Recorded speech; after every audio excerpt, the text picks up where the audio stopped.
तो पुण्यात्माओं, ये जो पाप अज्ञानता में कर रहे हैं, कोई मिलावट करता है, कोई चोरी कर रहा है, कोई लेकर नहीं देता, कोई झूठ बोल रहा है, कोई रिश्वत लेता है, ऐसे ऐसे जुल्म कर रहे हैं, कोई दहेज मांगता है, परेशान करता है किसी दूसरे को, और जो जिसके अधीन है, जैसे पत्नी अधीन है पति कर, वो अपनी पत्नी को तंग करता है तो पाप का भागी होता है।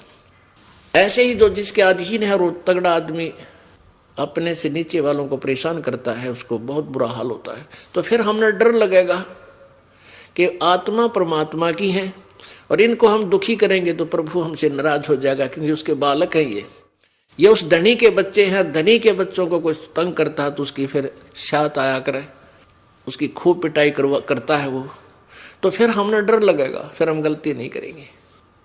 तो ऐसे हम परमात्मा के इस ज्ञान को समझकर एक मानव बनेंगे। अब हम मानव नहीं रहे। कहते कुब्द कांचड़ी चढ़गी चित पे तू होया मनुष्य से नागरे, सूझे नहीं सजन सुख सागर बिना प्रेम बैराग रे। कुब्द कांचड़ी यानी ये कुमत रूपी कांचड़ी आपके ऊपर चढ़ गई है, मनुष्य के स्थान पर नाग बन गए, काग बन गए। जैसे काग क्या करता है, कौवा क्या करता है कि गधा जिसकी कमर टूटी हुई होती है, सारा दिन कार्य करने से जख्म बन जाते हैं कमर पर, पीठ पर, और जब वो जाता है बाहर चरने के लिए चारा, तो कौवा काग उसकी कमर पर बैठकर उस जख्म में चोंच मार के मांस खाता है।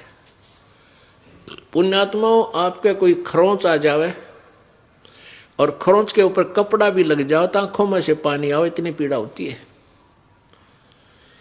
और उस गधे की पीठ पर कौवा बैठकर मांस नोचता है, वो कितना दुख दे रहा है अपने स्वार्थ में उस आत्मा को।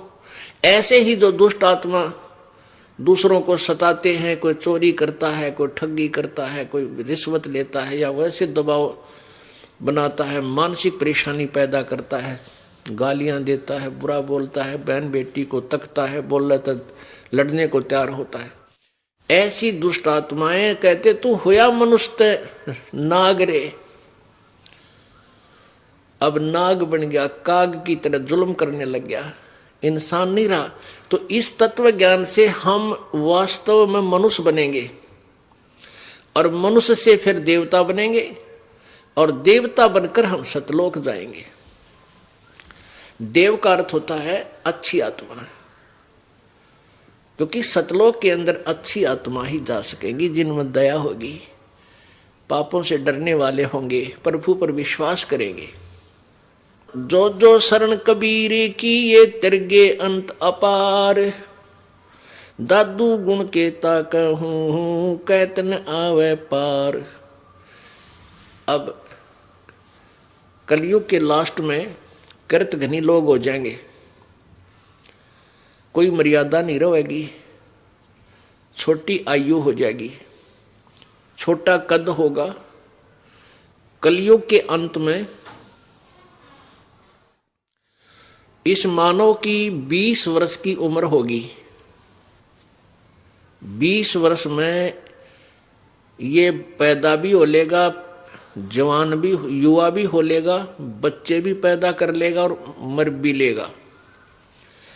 वैसे तो 15 वर्ष की रहेगी, क्योंकि 20 तो कोई एक आधा, 20 वर्ष तक तो कोई एक आधा मनुष्य जिया करेगा। जैसे आजकल लोग 100 वर्ष का हो गया वो फलाना, नहीं तो 80-90 में सबकी टिकट कट लेती है, सभी मृत्यु को प्राप्त हो जाते हैं। उस समय फिर 15 वर्ष की उम्र में तकरीबन मर लिया करेंगे।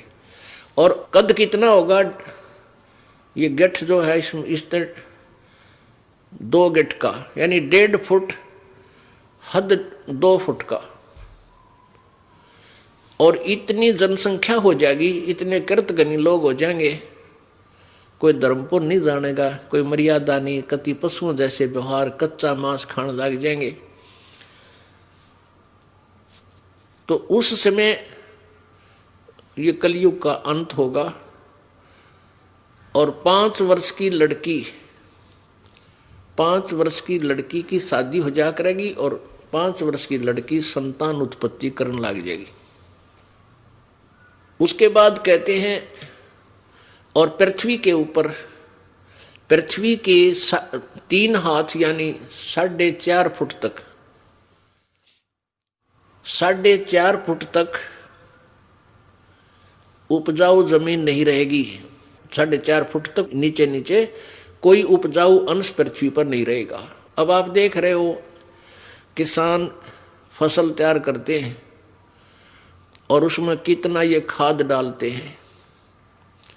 अब तो लग रहे हैं पूरी स्पीड से धन इकट्ठा करने को, लेकिन आने वाले समय में यह पृथ्वी कति बंजर हो जाएगी, इसके अंदर उपजाऊ अंश नष्ट हो जाएगा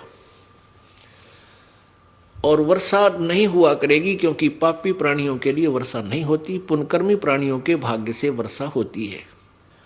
ऐसे घास फूस और कच्चा मांस जीव जंतु खाकर के ये प्राणी मनुष्य जीव रहा करेंगे। उसमें 10वां अवतार आवेगा नीकलंक नाम तय, और फिर इन सब कृतघ्नियों को मारेगा, काटेगा, गर्दन काटेगा, जैसे परशुराम ने क्षत्रिय काटे थे।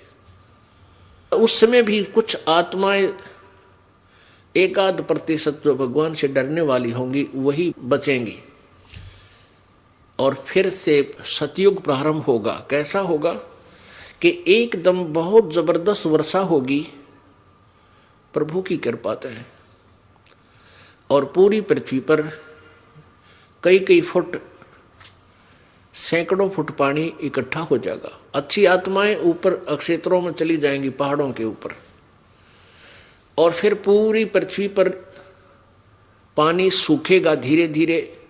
जो नीचे उपजाऊ अंश नष्ट हुआ था वो धीरे धीरे जहर, वो विष ऊपर आ जाएगा जल में, और फिर वो धीरे धीरे जब सूखेगा उसमें फिर पूरी पृथ्वी पर घास फूस, वन, ये पेड़ पौधे उग जाएंगे, और फिर धीरे धीरे वो ऑक्सीजन, जो अप्रदूषण फैल गया है, तो पूरी पृथ्वी पे जब हरे भरे वन हो जाएंगे वो फिर उस ऑक्सीजन को छोड़ेंगे, कार्बन डाइऑक्साइड को ग्रहण करेंगे और धीरे धीरे वातावरण चेंज हो जाएगा।